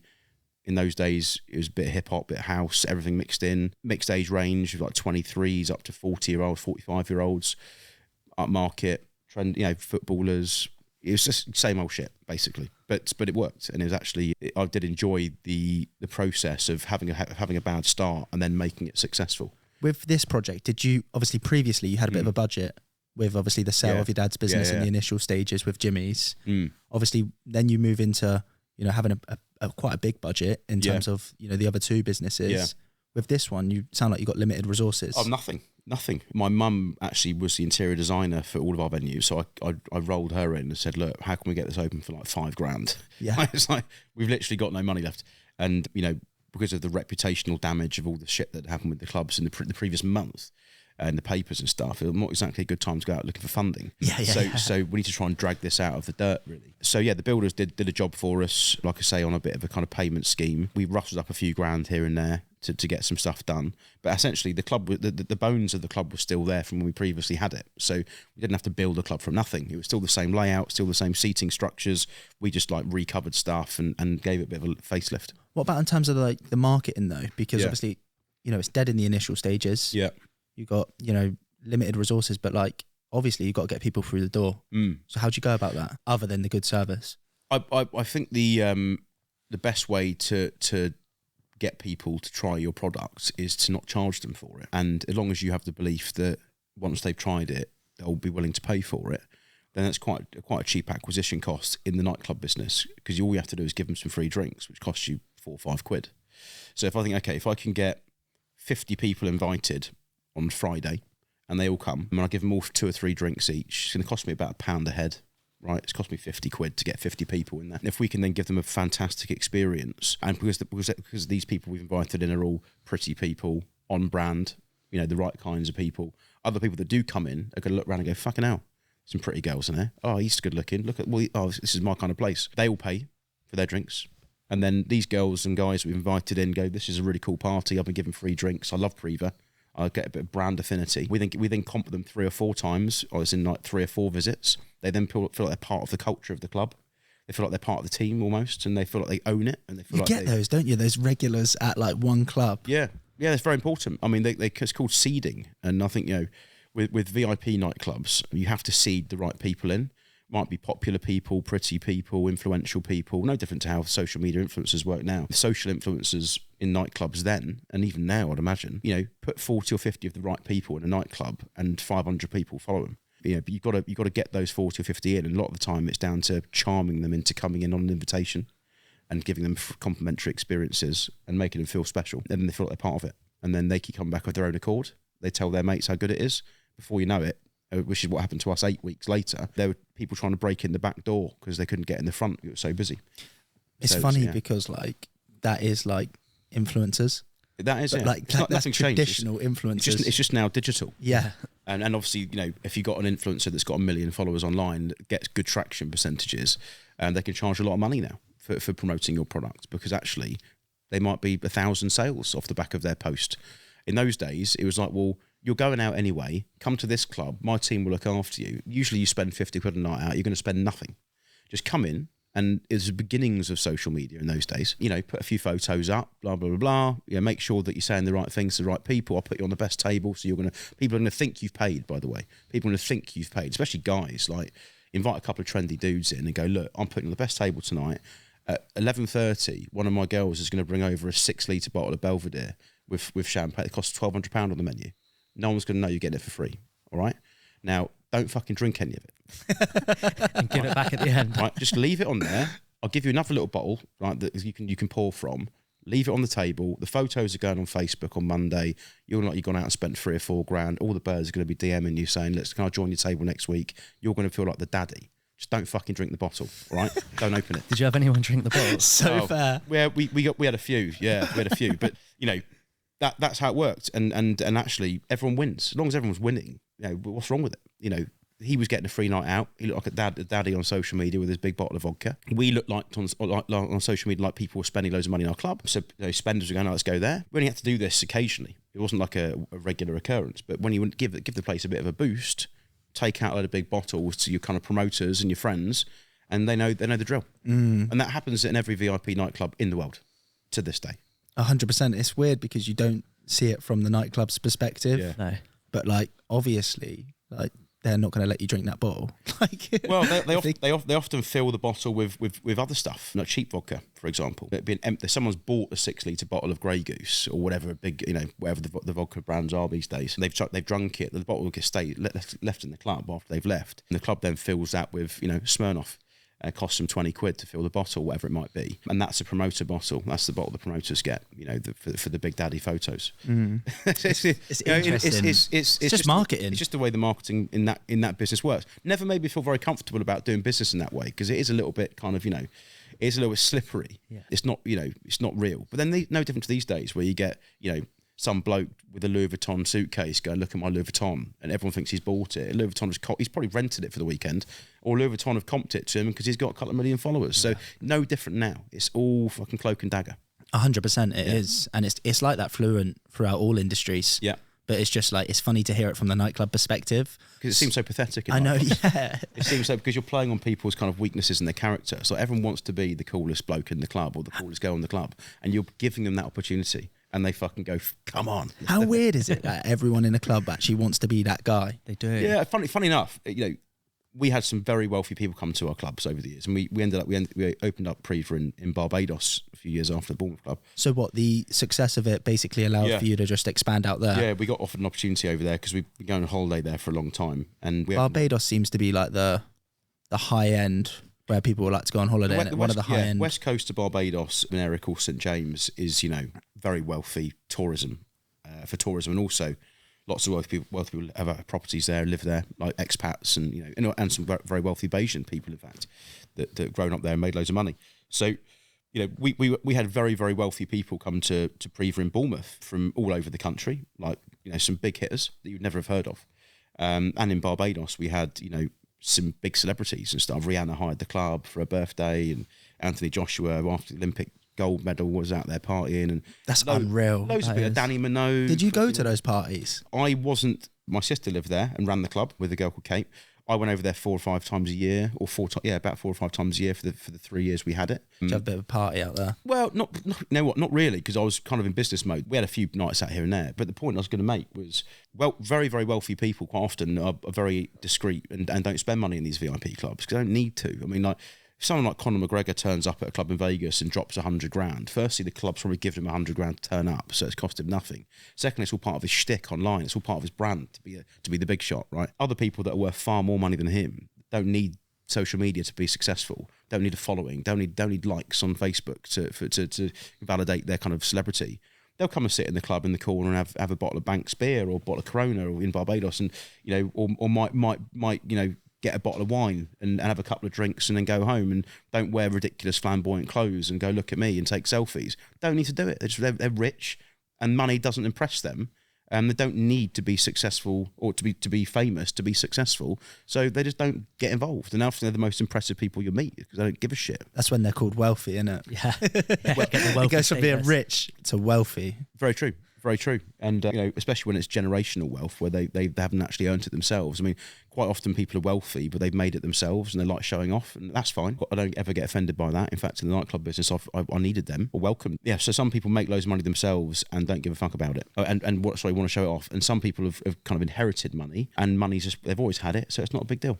So how did that work logistically? Open up a nightclub in Barbados? Not very well. I mean, there's been so much shit that's gone on over the last 15 years, but running a nightclub in Bournemouth was difficult because, running nightclubs is hard, especially in this segment of the nightclub business. Trying to run a nightclub that's 3,000-4,000 miles away is even more difficult. My sister was over there, like I say, living there. She was good. Certainly wasn't her fault. The club itself was successful, actually, especially during tourist season. We got, take loads of money, loads of big spenders in there, sort of proper wealthy people and rich people. When you say a big spender, what's like the metric? Is it like $5,000 a night, 10 grand a night? What, like, how high does that go? In Bournemouth, I think, I won't tell you who it was, but our biggest table spend in Bournemouth, I think, was 8 or 9 grand on one table for one night. But we'd get loads of people spending 2s and 3s every, as a standard kind of table spend. But 9 was the biggest single.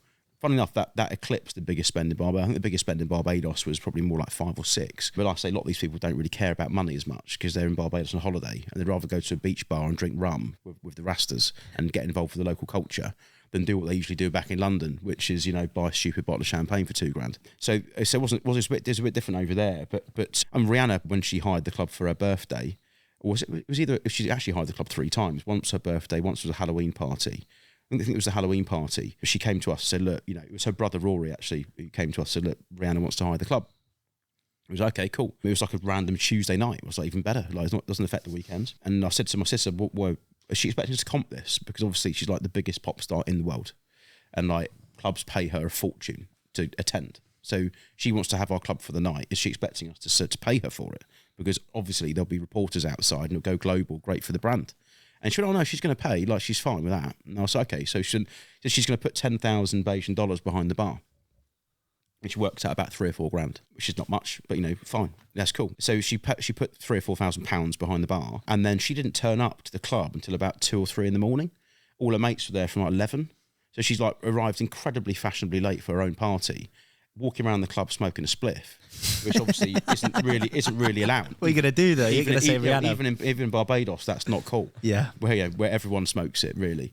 And yeah, she walked around the club smoking a spliff, like just, in her own world, like I say, arrived 3 hours after her mates had turned up. And we can't say, put your spliff out, Rihanna. Do you know what I mean? You just go, look, just turn a blind eye and go, crack on, darling. Hopefully just try and smoke it outside if you can. If you can. Yeah, if you can, but whatever. Don't just get on with it. And so yeah, she was really cool. But we had, like I say, these guests at Barbados and in Bournemouth, very different cultures.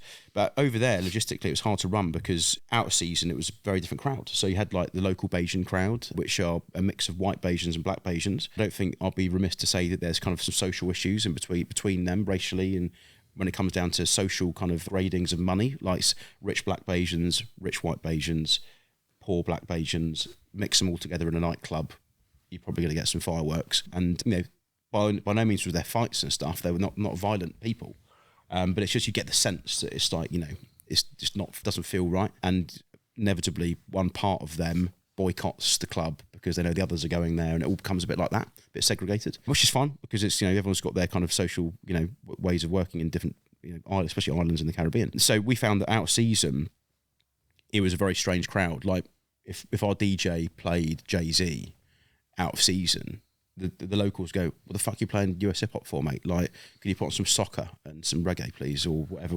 Bashment. So it was like the Priva brand, which is like European house hip hop brand. In Barbados, you go in there on a Friday in you know, out of season, and it's like bashment and dancehall. What is bashment? It's like it's a form of dancehall reggae kind of Caribbean kind of vibes. You must have seen the dancing to it. Yeah, it's kind of. I think it's where twerking came from. Oh, really? But there was some strange scenes on the dance floor. But so that was strange. And then after 3 or 4 years of being out there, it became a little bit of a security issue for my sister because it was all cash. A lot of it was cash, and she was having to go from the club back to our apartment that we'd rented over there with like bundles of money. And people started knowing the club had lots of cash around. And there've been lots of reports of horrible incidents, basically, with especially with girls late at night, outside again, walking around the streets and stuff, and obviously probably never get reported in the press because it'd be bad for tourism over there. But yeah, we became increasingly concerned that she might get targeted, and Kate, who she was with, also from Bournemouth, who'd moved out with her to run it. It's like, well, my dad got a bit nervous about it and thought, well, I don't know how to get a phone call saying someone's broke into the apartment, nicked all their money and done something to the girls, and it's on my watch. Maybe it's irresponsible having them out there as 2 young girls. So we ended up selling the club and moving them back. And that was the end of Priva Barbados. That was like, you know, 2014, 2015. So what happens after sort of Barbados gets sold? Do you then pour the money back into the Priva brand? We didn't come back with much money, actually, because, you know, by the time you paid all of your taxes out there and licence fees and all these sorts of things, we didn't sell the club for a lot of money. It was more of a kind of an exiting of the lease. Okay. But we did an all right deal in the end and came out, you know, we washed our face of it, and we earned decent money whilst we were there. Yeah, so they came back, and actually at that time, I think it was around the same time, I think actually bizarrely, Barbados closed 2 or 3 months after we closed the Bournemouth club. It was New Year's Eve, 2013, I think, or 2012. And I rung my dad, and I said, look, we're going to close the club tonight after New Year's Eve. And he was like, what do you mean? I was like, well, this is the last night that we're doing it. I'm not doing this anymore. And he was like, you're kidding me, aren't you? I was like, no, Dad, I said, I've had my fill. Cannot do it anymore. New Year's Eve seems like the right night. I would, to do a thing tonight, be a big take on the bar, and that's it, finished. So we closed the Priva here after that night. What was that's kind of like a curveball. Yeah. Because you come back from that. So yeah. What led to that decision? Well, I think I'd had a load of problems with the club here, with the licensing police, and they've like targeted me for about a year. We've heard a couple of things about licensing in Dorset in particular, specifically off like a guest we had previously. And apparently they're quite stringent, aren't they? Well, in those days, we were talking 10 years ago, I'd heard they basically wanted to close nightclubs that were on the periphery of town, so like the outskirts of Bournemouth, and they wanted to kind of, you know, basically condense all of the nightlife into like 1 or 2 roads so they could police it better. This was the story I got told. Priva was on the outskirts, right? It was up like near Pool Hill. And on a Friday and Saturday night, there'd be like, you know, £500,000 of cars parked outside, and it's all very flash and Champagne Charlie, cocaine kind of atmosphere, so they thought. So it probably was, actually. But fine. And I heard they were trying to, you know, close us, basically. And let's go back to what I said at the beginning of the conversation. I was good at marketing and branding and promotion and getting the place busy and looking good. When it came down to the behind-the-scenes admin and paperwork, I was fucking terrible.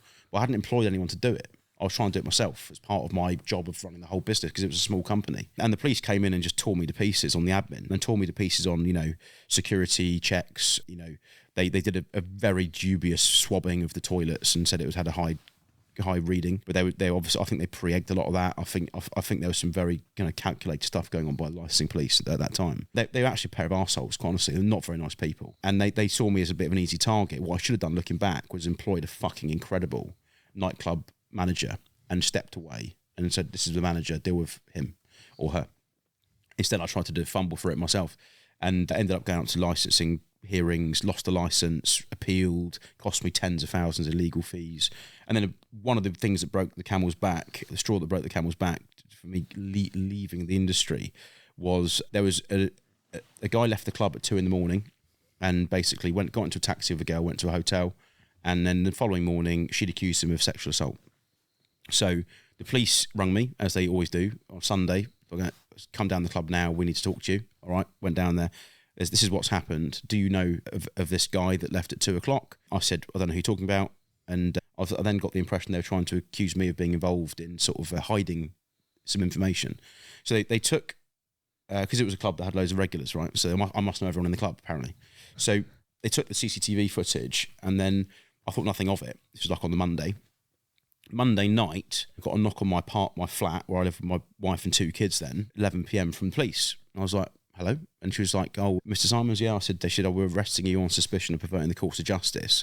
Anything you do, read my rights to me. I was like, is that your phone? And it was like on the table in the hallway. I said, yeah. Took my phone, put it in a plastic bag, cuff me, or let me get dressed first, then cuff me.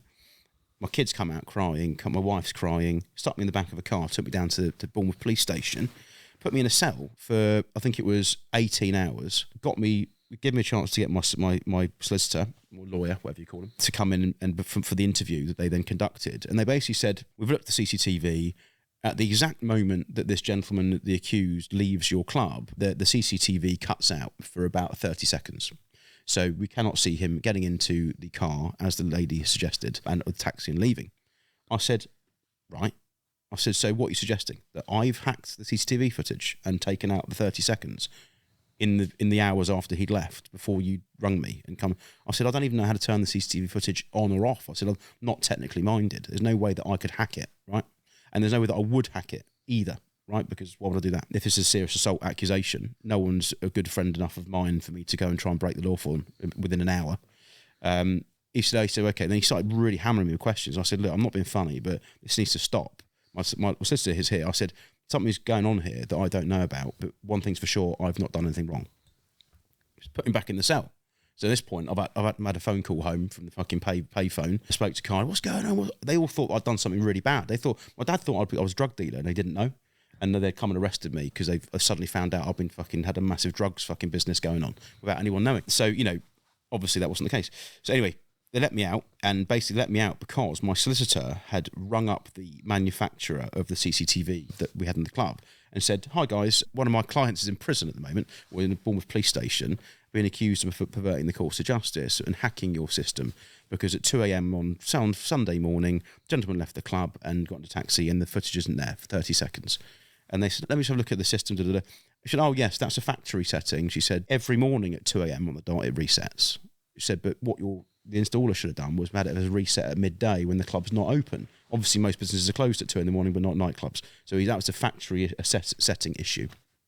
I said, right, let me out of the police station as soon as that call was made, but withheld my phone for 3 months, closed the club that weekend, didn't let me open the club because they were still investigating, they said, which cost me £20,000 in revenue because it was Halloween weekend, and basically trashed my reputation. I was in fucking papers, all that sort of stuff, right? And then also took this to the court, never apologised to me personally, I never sued them. I was advised not to sue them by my solicitor because they already didn't like me. He said, the last thing you want to do is fucking sue them now. So, but no apology, no compensation financially for anything. And I thought, do I need to be in this business anymore? If me, fucking golfer, right, can suddenly be in prison being accused of this sort of stuff, when all I'm trying to do is make a few quid and create and build my brand, maybe this industry is not for me. So I started making plans to get out of it then. And at that point, I'd met my business partner that I have now, and we started talking about Chicken Blues and a few other things. So I was kind of moving away from that. And also, it gave me an opportunity to move away from the family business because I was running these nightclubs, feeding my family. And there's a lot of fucking pressure, especially when things aren't going very well. My dad ringing me up on Monday saying, how much money do you take Saturday? Oh, I need to pick up some money. I'm like, we haven't got any fucking money. I've got to pay the fucking lawyer. Or solicitor $3,000 for the court case. And it's all a fucking horrible situation. And in the meantime, trying to be the face of the club with smiling and happy families and saying hello to everyone as they walk in. So there's so much shit going on that the stress of it all was getting to me, I think. How are you dealing with it all? I dealt with it by just, how did I deal with it? I dealt with it because I had no other option at the time, really, because I had no choice. I had no family, wife and kids, mum and dad, sisters, all reliant upon this. And I had no choice but to try and make it work. But when it got to a point where I thought, there is another way. There are other ways of making a living. I've been in nightclubs for my whole 20s. I've grown up in nightclubs. but there must be easier and better ways to all the skills that I've learned through this, you know, not only how to deal with fucking shit, but also how to convince people to go to nightclubs every week, and that understanding marketing and promotion, sales and brand, and, you know, products and all those sorts of things. Surely I can just do something else with this. I can't be in nightclubs the rest of my life. And I started, you know, and I always felt like I was cheating on nightclubs by thinking about leaving and doing other stuff. But actually, I thought, I can't be in this anymore. You know, wife and kids, 30 years old at that point, need to get out of this business, because I can't be here when I'm 40. I mean, I'll probably be dead before. Not that I was inclined on alcohol and drugs. Not at all. I didn't do drugs at all during the whole nightclub years. But I thought, this isn't only going to get worse if I stay in this segment of the nightclub business, you know. How did your dad take the news when you were like, closing up, I'm out of the family business? Well, to be fair, he took the news about as well as he took the news when I told him I didn't want to play golf anymore. And it's very, very well. He went, fine. You know, and he said, if that's what you want to do, that's what you want to do. You know, again, he didn't really have much say in the matter, because he didn't work in the clubs, didn't run the clubs, didn't want to. He was a granddad. He didn't want to work. He's not a nightclub guy. If I didn't want to run the clubs anymore, then no one else really would in our family. And actually, he's not going to entrust someone else to take him over. So the only option was to close it. So he didn't have much option, but he certainly didn't give me any stick about it. Didn't make it difficult for me at all. He just said, fine. And I said, I need to get out and do something else. And I suppose the pressure came when I went and did something else outside of the family, and it started doing well, and almost the guilt there comes in to play, where I feel like I've left the family behind a bit, and you know, that brought itself its own pressures in a way, because, you know, I've lost everything with my dad, and then I go away and do really well without him. That's kind of a hard thing to kind of comprehend when it's your dad. It's a bitter pill to swallow, isn't it? Oh yeah, it's definitely for both of us, really. But I knew that we couldn't work together anymore, because our relationship wasn't right. It was too much pressure. Yeah. So obviously you take the plunge to leave Preva. You close the business, sell the business. How does the concept for Chicken and Blues arrive at that point? Yeah. So around the time, and I suppose what gave me the push to say to my dad, we're closing it tonight, is because I knew I had a few other things on the... We initially, with Steve was a customer of ours, and he said to me, originally, our first business together was a business called Elite Living, which was a voucher website, not similar to Groupon, but for the local area. And utilising, because I was always massive on data collection, I had like 28,000 names and emails and mobile numbers from the clubs, and they're all local, good people. He said, well, if we can do like really exclusive local deals for them, at like restaurants, hotels, spas and stuff like that, and make it quite an upmarket, you know, voucher site, that could work. And I was like, I can't be arsed, mate, because at that point I was in the clubs obsessing about nightclubs. Anyway, I said, all right, let's do it. So we did that first business together, and it worked quite well. In fact, it worked bloody well from the first week.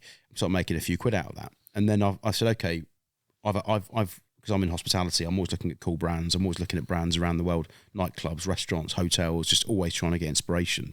It's how I spend my spare time, just surfing the web, basically.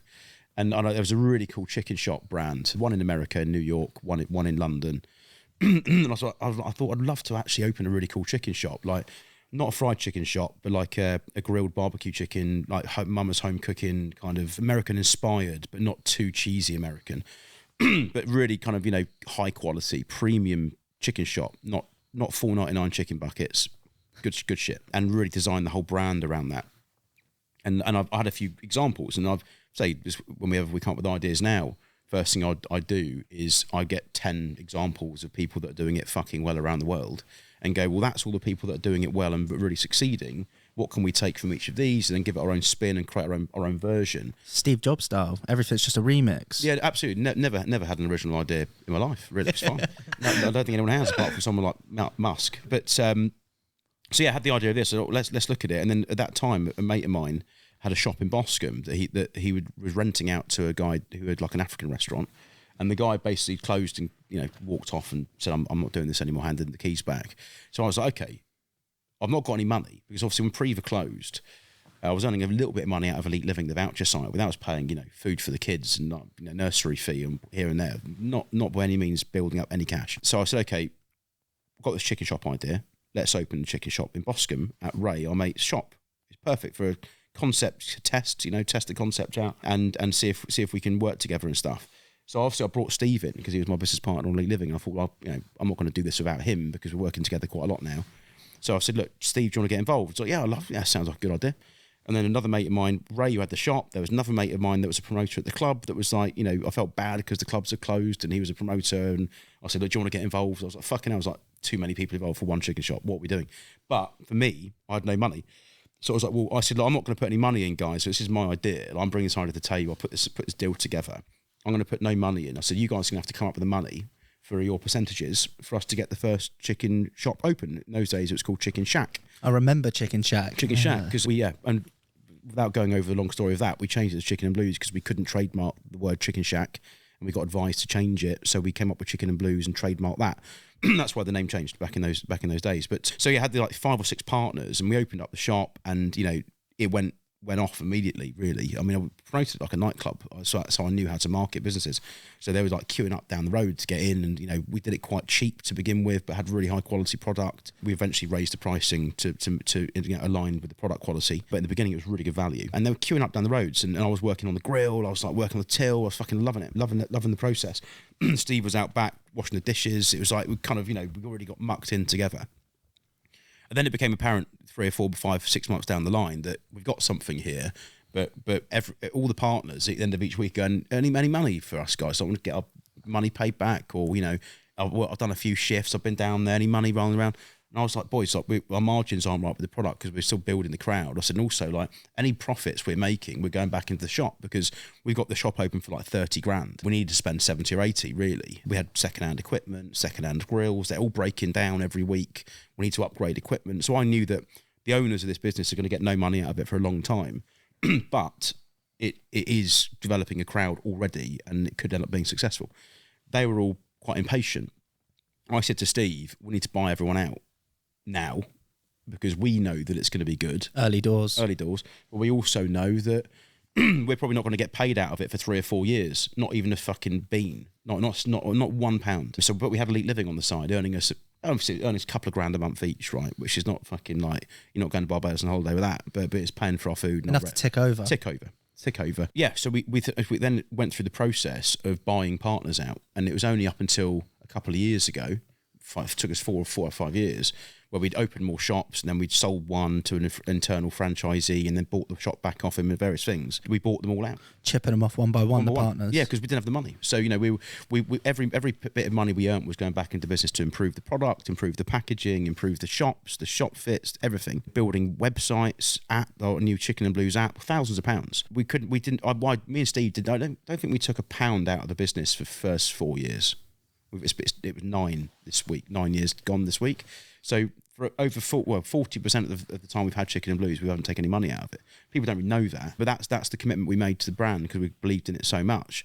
And once all the partners were bought out and we started trading or continued trading well, we then started getting ahead for the first time. I think, okay, well, we now can put ourselves on a modest salary to cover our time, and it starts becoming like a self-fulfilling business, a sustaining business.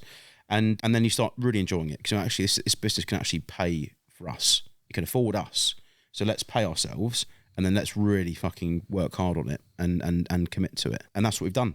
So like I say, the last partner was bought out a couple of years ago. We've got a junior partner at 5%, which is our head of food, who's been with us for 7 years, Glenn. He does a great job. And again, so the Chicken and Blues brand is still very, very, very young in comparison to big brands. 9 years is nothing. We opened Bristol last week, and we've just bought a shop in Christchurch, which we're opening in December. I used to live in Bristol. Did you? And before the podcast, we had a look at, obviously, the Chicken and Blues, and you expanded there. And I said to Cal, genuinely can't think of a better location. No, it's good. I mean, we had a really good night last night. It's actually only night 4 for us. We had a test phase, and it went live this week.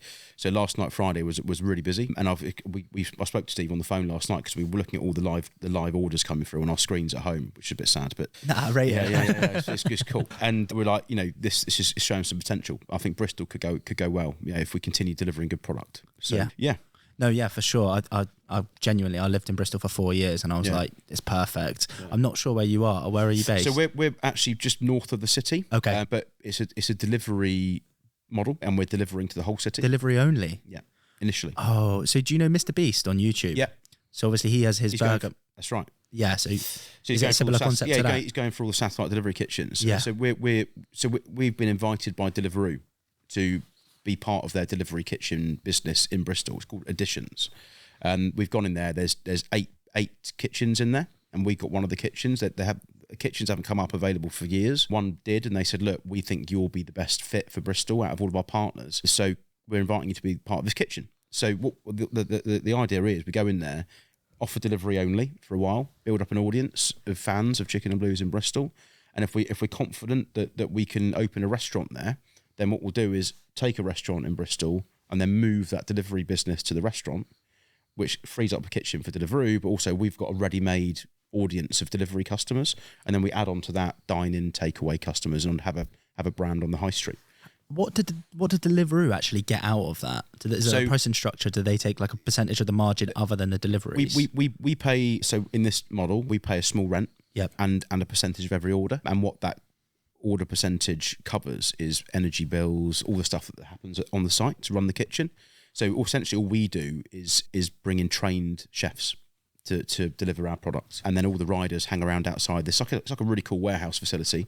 All the riders hang around outside, and then they just get buzzed in and they pick up food from one of the 10 kitchens and deliver it off. It's a really, really cool concept, and it's obviously working for Deliveroo because I think they've got 15 or 20 of these now, these warehouse kitchens. But for us, we can go and test the market in Bristol without. It costs us probably £250,000 to open a restaurant. We can go and test the market in Bristol as a guest of Deliveroo, and if we know we've got a fan base there because we can see it on delivery, we go, okay, let's go and spend £250,000 now opening a site in Bristol because we've got a ready-made audience of delivery customers, and we, like I say, we can add on then everyone else. Have you ever considered just being a delivery-only model? Yeah, we have. I mean, essentially, that's what Bristol is now. Yeah, for sure. I think that we'd be silly not to have our brand on the high street with a shop or restaurant, and on adding on some takeaway collections as well. So I mean, like Domino's, for example. Domino's is a delivery pizza brand, but you can order a collection. You can go down there and collect. Oh, like collection points. Collection points at the shop. And I think the reason why they do that is they offer you a slightly better deal to go and collect, but they get better margin from collections because they're not paying delivery fees to their drivers. So to be able to offer collections and deliveries. So you're right, there's no tables in there at all. Yeah. Customer experience is great because I get it from the Ashley Cross branch. And like the customer experience is so good. You just click and collect, dart there, pick it up, and you go. Yeah, no, exactly. I think, technology has become massively important in restaurants, and because I think we were the first restaurant that Deliveroo signed up in Bournemouth when they came down here. We doubled down on that. I thought, let's become really good at takeaway and delivery. And if you're going to be good at takeaway and delivery, you've got to be good at and I think our tech's got a long way to go. Certainly not there yet. I think some of it's a little bit crap actually in comparison to some of the big boys. But we're improving it all the time, and I think if your tech's great, so the customer journey, the UX, your UI is superb for your customers, then they're going to order more often. There's less friction, the efficiency in store with pickup times being accurate, that sort of stuff, all means that the brand becomes more reliable. And if a brand's reliable and you trust it, that's what brand's all about, really. It's reliability and trust. For sure. So just to pull back, obviously, you buy out all the partners in the initial. How many years was it? The 4 or 5 years. 4 or 5 years. Yeah. At that point there, obviously you get full control over the business with your partner.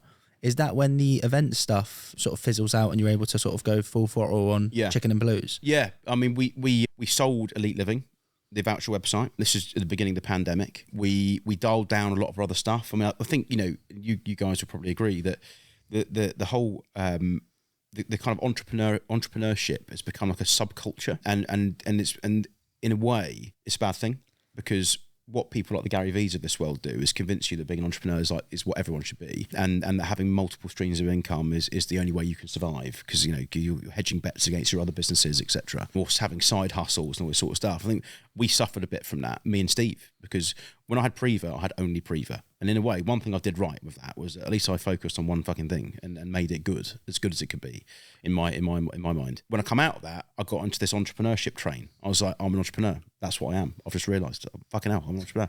I've been there. And what do entrepreneurs do? They have multiple businesses. Lots of businesses, and they're all fucking amazing. And like they raise pre-money valuations of 100 million for like apps that make no cash. And I've got to be one of these guys. And that's me. So I've read loads of books and watched loads of fucking things, YouTube videos and interviews, and like, I'm going to fucking start that. Every time I had an idea, I started the company. It's fucking ridiculous. I mean, I go, that's a really good idea, that, and I'd like sketch it on a bit of paper, and then I'll set up a limited company and build the brand and the website, but next week it's launched. And that's like another one added onto my fucking like tech stack of companies that I've decided to be an entrepreneur with. And actually, if you got, one point we had about 7 or 8 companies, all of them doing all right? All of them doing all right. Some of them doing better than others. None of them doing amazing. Because actually, to do something amazingly well, you have to fucking focus on it. Like, give it your full energy. You need a home run before you can start doing 4 or 5 businesses or whatever. 100%. That's a good point. And I think, yeah. So I was trying to have 10 home runs and at the same time, and actually impossible. And I've been looking back. I'm pleased I went through that phase because I was unbelievably stressed. And in fact, I got ill, physically ill, 5 years ago. I had about 7 companies, and I thought it was really fucking cool that I'll do like 9 a.m. till 8 a.m. till that time on that one. And I'll get home at 8 o'clock, and from 8 till 12 I'll do this because that's what Gary Vee says the fucking big boys do. Do you know what I mean? 4 hours sleep a night, that's all I need. I'm a fucking gladiator. I'm amazing. I'm amazing at business. And then I suddenly started losing loads of weight. Went to doctors and they said, look, if there's any problems, we'll give you a call back. And they called me half an hour later, please go to Paul Hospital.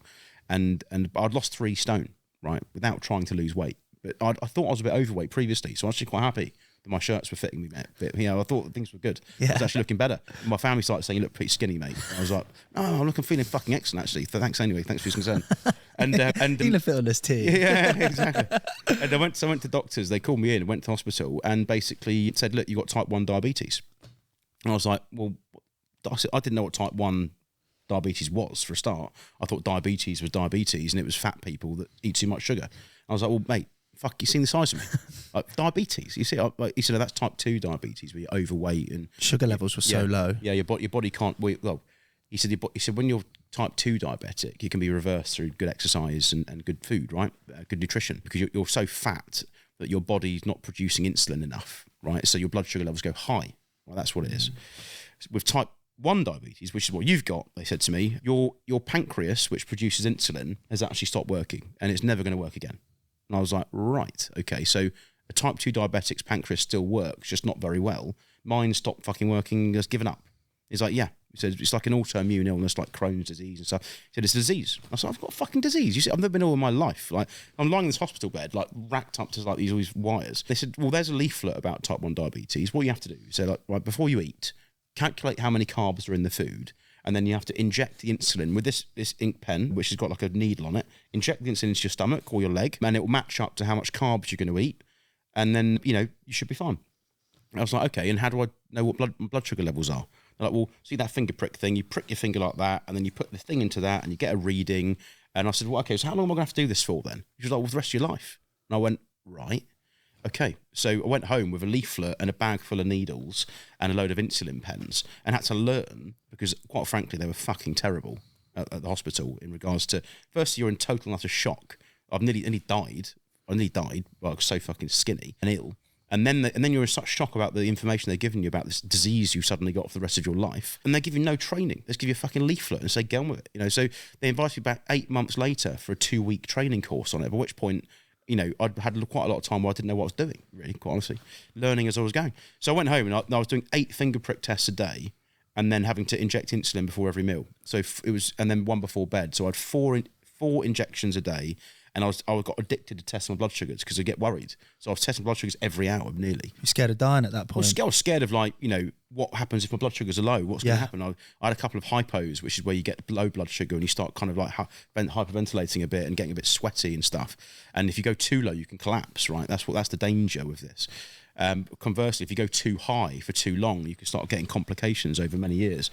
So I had this fucking illness going on. And I was like, well, why did I get this? And the doctor said, oh, there's no known cause, but it could be stress. And I was like, fucking hell. Cortisol levels. Yeah. Hormone levels are all over the place. So I was like, right. So basically, me being, you know, influenced by Gary Vee and having 10 businesses has basically made me ill. I need to dial this right down. And then obviously the pandemic started happening, and we thought this is a good opportunity now to go, fuck everything off, sell it. Let's focus on what we know we love and we know's got huge potential, and it's Chicken Blues. So that's what we've done. And the event side of stuff is just, we do a few events here and there. We do San Polo, we do the Priva brunches have now been licensed to the Hilton Hotel. We do them, but that's been run by other people a lot of the time. So yeah, 95% of our energy is now Chicken Blues and Flamingo, our new restaurant. And is that where you obviously take the time after Corona to expand into Flamingos also? Yeah, well, we had the site previously and we were wondering what to do with it, because we owned it, and then we came up with the idea of Flamingo and built it through the pandemic, and then opened it as the pandemic finished. It's quite a cool concept, Flamingo, because it seems like it's a few mini venues and restaurants within one big restaurant. That's the idea, yeah. And again, concept came from London and various cities in the world that have got kind of these really cool street food markets and stuff like that. Box Park in London, and there's loads of really cool ones around the world. And we thought, well, let's create a concept where it's just a really cool place to go and eat and drink, but we can chop and change what food's available. So if we open an Indian restaurant, for example, and the Indian restaurant doesn't go down very well, you close the restaurant, don't you? Whereas if you open Flamingo and it's just a big place, and then you can test foods out. It's like an incubator for food brands. We've got Brenda's Burgers, we've got Poco Loco. Burgers are decent. Yeah, very decent. They're kind of like taking a bit of influence from Shake Shack in America. They're kind of potato buns, smash patties, American cheese, very classic, not dirty big burgers, which you have to have a shower after you've finished eating them. So we went clean with them. And then we've got Poco Loco, which is a Mexican tapas brand, and tacos, which is going down really well. We can chop and change and bring new stuff in. We're looking at a steak brand that we might bring in for a short period of time. And if any of these brands go really well, for example, Brenda's, the burger brand there's no reason we couldn't spin that out and open a Brenda's restaurant. So that's kind of the idea. It's like an incubation. Testing function. Yeah. It's interesting. Obviously, with Flamingo, every time I go there, and I used to go quite a lot, to be fair, because I live in Winton. Oh, nice. It's always rammed. Yeah. So has there ever been a sort of a bit of a thought in your head where you're like, Chicken and Blues obviously does really well, but Flamingos is rammed. Yeah. Do we expand the Flamingos brand? Yeah, they're different. They're different businesses. I mean, Chicken and Blues is rammed on takeaway delivery. It's not so much of a dine-in concept, so we can go to smaller shops and do smaller shops with that. Flamingo is all about dine-in. There's no takeaway and delivery at all. So with Flamingo, in order to have a business that takes a lot of money and makes a lot of money, they've got to be big sites. Winton, we did that. We spent 600 grand on Winton. The garden we've completely smashed out and built the pergola and everything you've seen there, the electric roof, and we spent 30 grand on the roof, just on the electric roof. It was a massive refurb job. We've created something great there. It's very unique for the area. You're right, it's been very busy, been very fortunate, and we are looking for a second site, but it's much harder to find a site like for Flamingo than it is for Chicken and Blues. Chicken and Blues is a small shop. Flamingo, you've got to be big, got to have a garden, ideally, got to have, our electric roof is our kind of, signature thing. If we had a Flamingo that was all indoors and no garden, it wouldn't feel like Flamingo, right? So we've got to find the right sites, and also 500-600 grand to open one, minimum. Chicken and Blues, Christchurch, because it's only a small takeaway delivery hub, 100 grand, but 500 grand for Flamingo. So yes, we are looking for more Flamingos, but they're much more capital intensive, much bigger risk, essentially. Why Flamingo? No real reason. We just, we thought we want to open something colourful, unique, fun, a little bit kind of tropical, exotic, and it's kind of Miami style. And we looked at animals and stuff. Well, actually, flamingos, they're colourful, unique, memorable, Miami style, a bit exotic. Flamingos actually are from all over the world. Every continent there's flamingos. So from a food perspective, we can do food from all over the world under a brand called Flamingo, So there was a few little kind of, clever reasonings behind it, but essentially memorable name and it's fun. It just seems colourful and fun, which is what Flamingo's meant to be. So outside of, obviously you've ran businesses your whole life, outside of running all these businesses, like what do you do? Obviously you used to play golf, but is there anything else you do? I still play golf a little bit for fun. My family takes up my time, I mean, my wife would say that my hobby is business as well. So actually on my time off, she often finds me just on my computer surfing the web, looking at brands and annoying my business partners by sending them screenshots of stuff and adding more stuff to my action list for Monday on the weekends that I need to remember. So I honestly say that business is my life and family obviously is my priority. So third on the list is playing a bit of golf. Now my kids play football Saturday, Sunday, so I don't really play golf Saturday, Sunday mornings now because I go and take them around playing their matches and take them to training and what have you. Should be there today. But they're playing tomorrow. So I'll say that I don't really have much outside of work other than family, a bit of golf, and we like going on holiday. So a couple of nice holidays a year, which we look forward to. It's almost like a prize at the end of a long stretch of work that you're going away to a nice. I enjoy nice holidays. I'm not the kind of guy that will go to like Centre Parks or caravan holiday or something. I get that's fun, and it's in the UK and whatever. But for me, I like to go away and experience a new culture. 5-star fucking hospitality, because I'm in the hospitality business. I appreciate good hospitality. Nice hotel, proper food, lovely beach and pool. Kids are happy. Try and switch off for a bit. Yeah, mate, that makes complete sense. It's funny because you say you appreciate hospitality. Yeah. I saw you in a restaurant locally. Oh, really? And I was going to say hello, but I knew you were coming on the podcast. But oh, yeah. You were kind of with your family, so I was like, I'm not going to jump in there. Where was that? It was Urban Garden. Oh, Urban Garden that night. Yeah. They didn't have a table on the side, and you needed an extra table. I know, and you were fuming. Well, and I said to Callum, he's serious about it. I'm telling you. No, you know what? I think that was probably our fault. We probably turned up mob-handed, but actually I quite liked it there. I know Mark who owns it, and you know not that well, but I've followed his career locally. He's good. He's a good hospitality guy. He really is. And actually, I thought the food in Urban Garden was very good, and I thought they created something quite unique there. But I do get very angry at bad hospitality. It's just like standards, isn't it? Well, it's just when if you're going to open a business in this industry, it's very, very difficult business to make work. I mean, 95% of restaurants last under 5 years. Right? There's a reason for that. It's fucking hard business. But don't half-arse it. Don't half-arse like the basics, like saying hello to people and welcoming them in, or thanking them for coming, or asking them if everything's okay. That sort of stuff. Just like basic foundation level stuff. That's before we start talking about shop fits, which you guys obviously are involved with. But before we start talking about the environment that's been created and the music that's being played and the quality of the food and everything else, the people that are running the place, out front, they've got to just be welcoming and make you feel special, right? Because that's why you go out to eat. I might as well fucking go and get a takeaway from Chicken Blues, or I might as well I might as well cook my own dinner. Yeah, I'd rather sit at home and cook my own dinner, which will be fucking shit because I'm not a very good chef. If I make the effort to drive out, get taxis, get dressed up, invite friends, go and book a table, make a big fucking performance, the least you can do is fucking say hello when I walk in. Do you know what I mean? Yeah. Or I'll go somewhere else. So I think it's the basics that a lot of places get wrong. We sometimes get it wrong, and it's like it's a real big thing for us. I mean, our people are our most important thing. Honestly, mate, I'm just going to say this. Yeah. I've never had a bad experience in Flamingos. Oh, good. Genuinely, and I used to eat there quite a lot, like probably weekly. Yeah. With my missus. Yeah. Never once. Staff in there are on point. That's good. I mean, Danielle, we got a lot to thank for, because Danielle Sheridan, our general manager there, who's now a managing partner, she's a junior shareholder in that company with us. She's just brilliant. Her mum and dad ran pubs. She's grown up in pubs. She's worked in hospitality all her life. She's in her late 30s. She's fun. She's funny. She gets it. She gets the business, and I think she's bled that through her whole team. And on the whole, there are exceptions where some people aren't happy with their experience, but on the whole, review scores are incredibly high. And I think she reflects the Flamingo brand. It's fun. It's it's nice. It's colourful.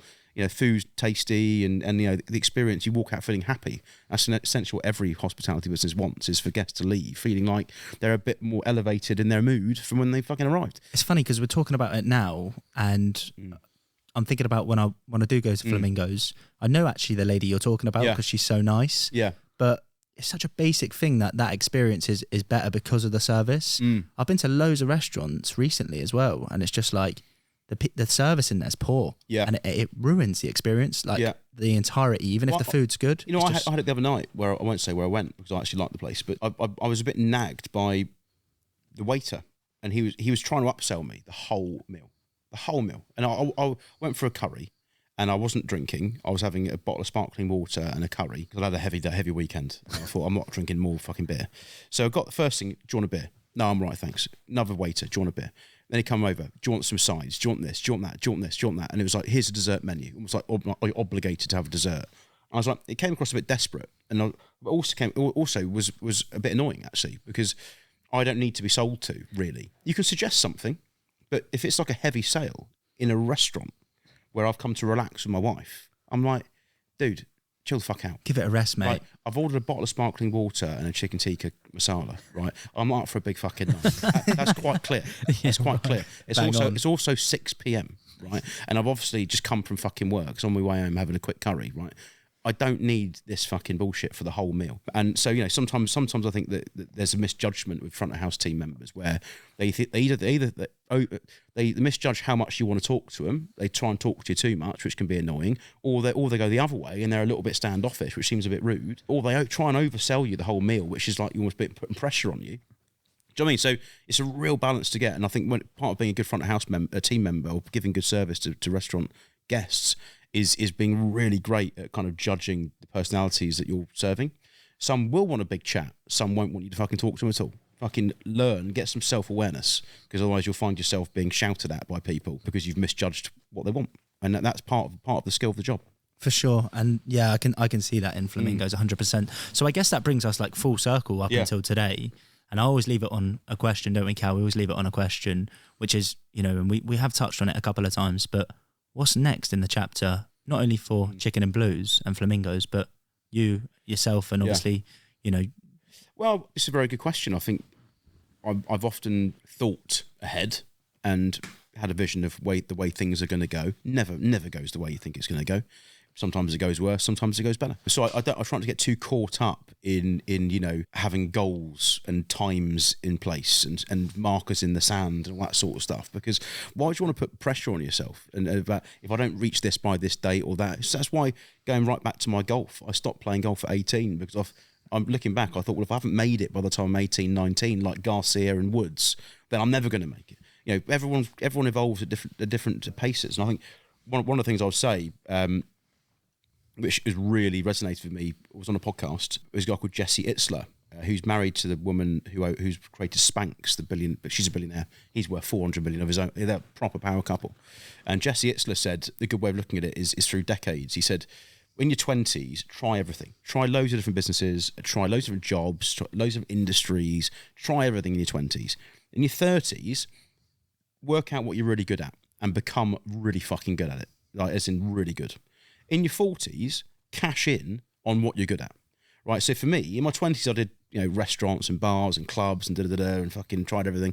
In my into my 30s, I was still doing a bit of that, but I started to understand that marketing was my skill, and I need to employ or partner with people that are good at the other stuff, so I can just concentrate on that, and they're the experts in their field. So through my 30s, I think I got that. I returned 40. A couple months ago. In my 40s, my goal is to capitalise on what I'm good at, which is brand management, marketing, and putting the right people in the right positions around me so that I can focus on that. And if I do that for the next 10 years, I think that the world's our oyster, really. We could grow, it might be Chicken Blues that we grow huge, it might be another brand, whatever it might be.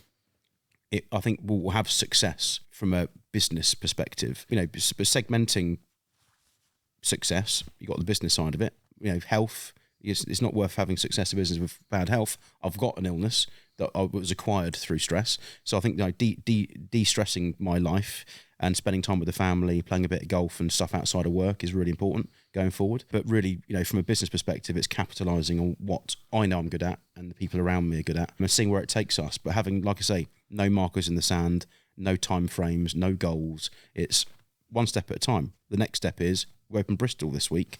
Next, or 2 months' time, we open Christchurch. We might go, okay, let's go Southampton, Winchester, Camberley, and up to London now. And I might be sat with you boys in a few years' time. We're up to 40 sites, or we might have sold it. Who knows? I really don't know. But one day at a time. Just keep trying to get better each day. Yeah, for sure. And I think we'll leave it on that, because that is, you know, a really good statement to leave it on. But obviously, thanks for coming on, mate. Really, no, guys, really great to meet you. it. I think, you know, you're very good at this. You can see you've had a lot of practice. So I'm sure you'll get some great guests on, and I'll be listening. For sure, mate. I'll be listening. Thanks for having me. Appreciate it, Thank bro. you so much. Cheers. Mate. No worries.